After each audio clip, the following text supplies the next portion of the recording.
মা কি রে বাজান, তুমি তাহলে সাবধানে থাকো, আমি কামে গেলাম। হ্যাঁ, তোর শরীরে জ্বর, যাওয়া লাগবো না বাজান। ওই বাড়ির ম্যাডামে যে জালিমের জালিম, সময় মতো না গেলে দেখ আমগো বাড়ির উপরে চিলাচিলি করতেছে।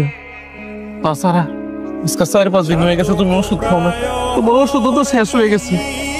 আমি যদি কামে না যাই ওরা তোমার বেতন কাটতে রাখবো, তখন তখন আমি তোমার কেমনে চিকিৎসা করুম মা? তোমার ওষুধ কেমনে খাও মুখো? কিরে চাকরানির বাচ্চা চাকর, তোর আসতে এত সময় লাগলো কেন? বাড়ির কাজগুলো কে করবে? তোর বাপ?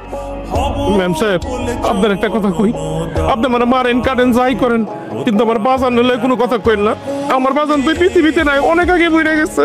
তোর এত বড় সাহস, তুই আমার মুখে মুখে তর্ক করছিস? আপনি আমার গায়ে হাত দিলেন ম্যাম সাহেব। হ্যাঁ তুলেছি, বেশ করেছি। আর তুই যদি বাড়াবাড়ি করিস না তাহলে আবার তুলবো। বেশি কথা না বলে বাড়িতে অনেক কাজ কাম পড়ে আছে, সেগুলো কর যা। আমার জুতোগুলো একটু পরিষ্কার করে দে।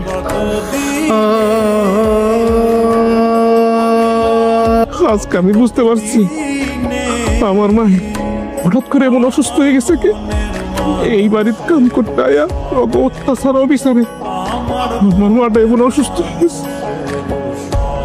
আল্লাহ, গরিবকে কি কোনো জায়গায় নিস্তার নাই? গরিবকে উপরে সবসময় অত্যাচার অবিচারে। এত দেরি তোর জন্য কখন থেকে ওয়েট করছি। আর বলিস না, আমাদের বাসায় যে চাকরটা আছে না, ওর সাথে কথা বলতে যেই এত দেরি হয়ে গেল। কি ব্যাপার, প্রেমে টেমে পড়েছিস নাকি? আর কোনো মানুষ পেলাম না। না শেষ পর্যন্ত ওই চাকর, কখনোই না। বেশি কথা না বলে চল তো। আরে শোন, চোরে শোনে না ধর্মের কাহিনী। আর প্রেম কখন যে কার সাথে কার প্রেম হয়ে যায় বোঝা মুশকিল। ধনী গরিব কিচ্ছুই মারে না প্রেম। কত বেলা হইল, কখন আইবো? ম্যাম সাহেব, আপনি অতক্ষণ আইছেন? আমার না করে টাকা লাগতো, আমার মার লেগে একটু ওষুধ কিনবো তো। আজকে 5টা দিন ধরে আমার মার ওষুধ শেষ হয়ে গেছে, কিন্তু ওষুধ কিনতে পারতাছি না। আমার যদি দয়া করে টাকা দিতেন, লাগলে আমার বেতন তো কাইতে রাখেন, কয়টা টাকা দেন না। ম্যাম সাহেব, আমি একটু মার লেগে ওষুধ কিনে লয়ে যাই ভাই। টাকা লাগবে তাই না? না, এক্ষুনি দিচ্ছি।